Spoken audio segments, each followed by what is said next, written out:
अगर question paper leak हुआ है उनका पहले जांच होना चाहिए। एक न्यूट्रल जांच समिति बैठाना चाहिए, लोगों का बात सुनना चाहिए और तब जाके आप इसका रिजल्ट अनाउंस कर सकते हो। छात्राओं ने यह भी अभियोग किया है कि सरकार पूरा ये एग्जाम का प्रोसेस को वो लोग फास्ट ट्रैक कर रहा है। ये लोग जल्दी जल्दी रिजल्ट देना चाहते हैं और 10 तारीख का पहले नियोग भी करना चाहते हैं। मैं मुख्यमंत्री जी को निवेदन करूंगा कि आप कृपया ये सारे बात को आप जांच कीजिए। कोई जबरदस्त करने का जरूरत नहीं है। एक एक करके सबका बात सुनिए और एक सिद्धांत में आइए। आदिवासी घटा है, ये डेमोग्राफी सेंस बोलता है। मुसलमान जनसंख्या बढ़ा है, ये डेमोग्राफी सेंस लगता है। हेमंत सोरेन जी को शायद डेमोग्राफी का बारे में वो पढ़ा नहीं है। अगर आप अपने आप को प्रूव नहीं कर सकते हो कि मैं भारत का नागरिक हूं, तब आपको कानून का रास्ता से ही हम धक्का मार मार के बांग्लादेश भेज दूंगा। खुद ही बोल रहा है आदिवासी संख्या घट रहा है और बोल रहा है कि डेमोग्राफी चेंज नहीं हुआ। दोनों बात तो सच नहीं हो सकता है। तो हेमंत सोरेन जी शायद अभी वो पावर का मोह में, समता का दुख दर्द अपना बताएं, क्या कहिएगा इसमें? देखिए, मैं तो यहाँ एक अलग कार्यक्रम के लिए आया था। छात्राओं ने मुझे मिला और सारे लोगों ने ये दुख जताया कि जो JSSC का एग्जाम हुए थे उनका क्वेश्चन पेपर लीक हो चुका था और एक एक क्वेश्चन पेपर के लिए वो लोगों का मानना है कि 28 लाख से 35 लाख रुपया तक भी धांधली हुआ है। छात्राओं ने चेयरमैन से मिला और उनको जांच का रिक्वेस्ट किया कि ये मामला को आप लोग जांच कीजिए, लेकिन वो लोगों ने जांच नहीं किया, तुरंत आंसर की जारी कर दिया। छात्राओं ने यह भी अभियोग किया है कि सरकार पूरा ये एग्जाम का प्रोसेस को वो लोग फास्ट ट्रैक कर रहा है। ये लोग जल्दी जल्दी रिजल्ट देना चाहते हैं और 10 तारीख का पहले नियोग भी करना चाहते हैं। अगर क्वेश्चन पेपर लीक हुआ है उनका पहले जांच होना चाहिए। एक न्यूट्रल जांच समिति बैठाना चाहिए, लोगों का बात सुनना चाहिए और तब जाके आप इसका रिजल्ट अनाउंस कर सकते हो। लेकिन अगर आप जांच नहीं करते हो और आप ऐसे ही आप आगे बढ़ के चला जाते हो, तब ये छात्राओं ने ये भी हमें बोला है कि हम लोग ये मंजूर नहीं करूंगा, हम लोग आंदोलन भी करूंगा और जहां तक जाना है वहां तक हम लोग जाऊंगा। मैं झारखंड प्रदेश का माननीय मुख्यमंत्री जी से मेरा निवेदन होगा, देखिए सरकार जिसका भी हो, एग्जाम अच्छा से होना, निरपेक्ष होना और छात्राओं पूरा एग्जाम प्रोसेस के लिए संतुष्ट होना, ये बहुत जरूरी है। मैं मुख्यमंत्री जी को निवेदन करूंगा कि आप कृपया ये सारे बात को आप जांच कीजिए। कोई जबरदस्त करने का जरूरत नहीं है। एक एक करके सबका बात सुनिए और एक सिद्धांत में आइए। नहीं तो ये से 10 लाख जो छात्राओं है, ये लोग नाराज होगा, ये लोग आंदोलन करेगा, समाज के लिए बहुत बड़ा क्षति होगा। डेमोग्राफी सेंस पहला बार उनको, मेरा लगता है उनका डेमोग्राफी का मीनिंग ही पता नहीं है। झारखंड में मैं तो आपको बता ही रहा हूँ, हर साल अभी आदिवासी घटा है, ये डेमोग्राफी सेंस बोलता है। मुसलमान जनसंख्या बढ़ा है, ये डेमोग्राफी सेंस लगता है। हेमंत सोरेन जी को शायद डेमोग्राफी का बारे में वो पढ़ा नहीं है। खुद ही बोल रहा है आदिवासी संख्या घट रहा है और बोल रहा है कि डेमोग्राफी चेंज नहीं हुआ। दोनों बात तो सच नहीं हो सकता है। तो हेमंत सोरेन जी शायद अभी वो पावर का मोह में, समता का लालच में वो बहुत ज्यादा डूब चुका है। आदिवासियों के लिए चिंता करने का उनका शायद अभी समय नहीं। अभी तो पितृपक्ष चल रहा है, 2 तारीख पितृपक्ष का खत्म होगा। उसका बाद मेरा लगता है कि नया वातावरण बनेगा और नया नया लोग हमसे जोड़ेगा। हाईकोर्ट ने कहा है कि जमीन का दस्तावेज देख के लोगों का सही और गलत का, देखिए एक जमीन का दस्तावेज देखे, लेकिन मेरा मानना है वोटर लिस्ट देखने से ही आजकल बहुत बढ़िया कंप्यूटर फॉर्मेट है।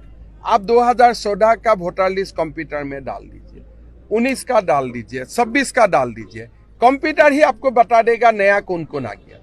तो अभी आपको बहुत ज्यादा करने का जरूरत नहीं है, साइंस इतना आगे बढ़ चुका है। आप हजारीबाग में कौन कौन नया व्यक्ति आए 10 मिनट में आपका पास लिस्ट आ जाएगा, तीनों वोटर लिस्ट में। फिर आप देखिए कि ये लोग कहां से आए। वो बोलेगा नहीं मैं तो रांची से आया, समाप्त। बोले मैं बिहार से आया हूं, ठीक है, मैं बंगाल से आया हूं, बट हम कहीं से नहीं आया हूं। तो आप तो आसमान से नहीं आए हैं, कहां से आप आए हैं? तो ये सिस्टम इतना टफ नहीं है। अच्छा सरकार होगा तो 6 महीना का अंदर ही पहला चरण में हम निकाल पाऊंगा कौन घुसपैठी है कौन नहीं है। फिर जो घुसपैठिए है उनको भी पूछा जाएगा, ऐसा नहीं कि आज ही धक्का मार देगा। पूछा जाएगा भाई आपका कुछ अतिरिक्त दस्तावेज है तो आप दीजिए। अगर आप कुछ भी नहीं देते हैं तब आपको जाना पड़ेगा, या तो खुद जाओ या तो हमें धक्का मारे। देखिए एनआरसी होगा, जिसका नाम एनआरसी में नहीं आएगा उनको हम लोग बांग्लादेश तक धक्का मार मार के हमको भगाना पड़ेगा। यही हमारा नीति होगा। पहले सब लोगों को एनआरसी बनने का समय सब लोगों को अपना पक्ष रखने का सुविधा मिलेगा। कानूनन पूरा जितना भी प्रोसेस करना है सब प्रोसेस किया जाएगा। अंत में अगर आप अपने आप को प्रूव नहीं कर सकते हो कि मैं भारत का नागरिक हूं, तब आपको कानून का रास्ता से ही हम धक्का मार मार के बांग्लादेश भेज दूंगा। सर असम में कितना सफल रहा पहला? असम में देखिए, असम में हमारा एक प्रोसेस कंप्लीट हो चुका है। 14 लाख लोगों को हमने आइडेंटिफाई किया हो। अभी हम सुप्रीम कोर्ट से और रिक्वेस्ट किया हूं कि हमको और एक बार करने दीजिए। सीमान में हमको और 20% सैंपल चेक करने दीजिए। पहला चरण में ही हमने 14 लाख लोगों को आइडेंटिफाई किया जो प्रथम दृष्टि में भारतीय नागरिक नहीं है। अगर सुप्रीम कोर्ट से हमें दूसरा रिवीजन का अनुमति मिल जाते हैं तब वो संख्या और बढ़ेगा। अभी तक जो संख्या हुआ है पहला चरण का एनआरसी से ये लगभग 14 लाख और 15 लाख का बीच में है। एक बड़ा इंपॉर्टेंट सवाल है सर इसमें, जैसे आप डेमोग्राफिक चेंज की बात कर रहे हैं, यानी बांग्लादेश रोहिंग्या के लोग यहाँ पर हैं, आदिवासी संख्या घट रही है, तो जो बांग्लादेशी हैं जो वोटर लिस्ट में हैं उनको कैसे रोकेंगे? देखिए वोटर लिस्ट में कब से है, आप वोटर लिस्ट में 2026 में है, 2021 में है, उसका पहले आपका नाम कहाँ था? अगर आप भारत का नागरिक है, आपका उम्र 40 साल है, 2026 में आपका नाम झारखंड में है, 2021 में आपका नाम झारखंड में है, इसका पहले नाम कहाँ थे? वही पूरा खेल है। हम लोग 2001 से वोटर लिस्ट का जांच करूंगा, भाई ये बंदा का यहाँ नाम नहीं था, से में नाम है, से में नहीं था, 14 में है, 14 में नहीं था, 21 में है, पहले आप कहाँ था?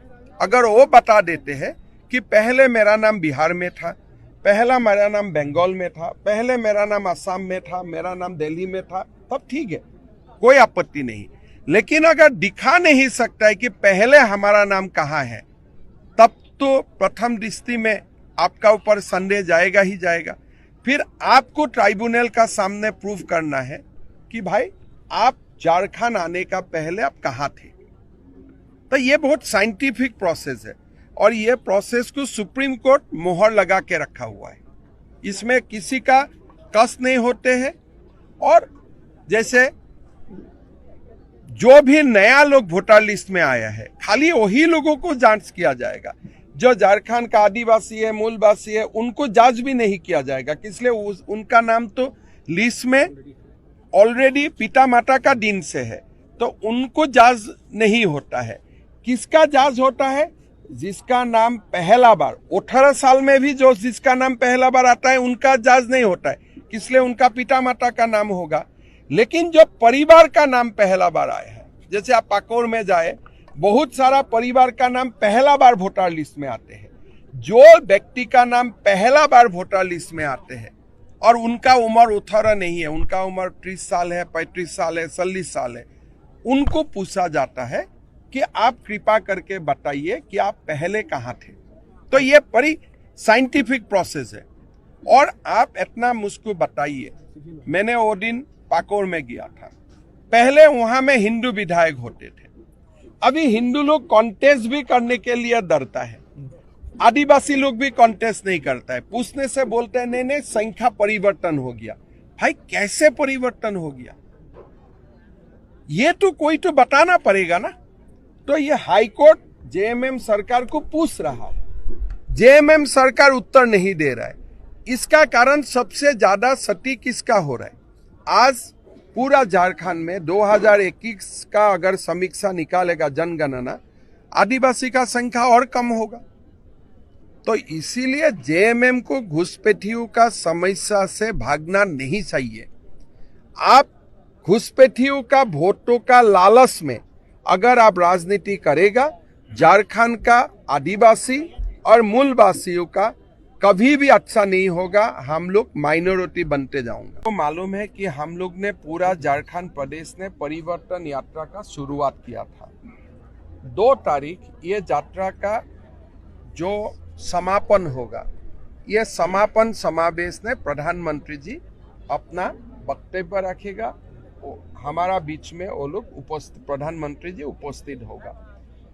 हम लोग 2 तारीख समापन करेगा, 3 या 4 तारीख सुबह हमारा मैनिफेस्टो का की पॉइंट हम लोग जारी भी कर दूंगा और साथ साथ में हमारा चुनाव कमेटी का बैठक भी शुरू हो जाएगा।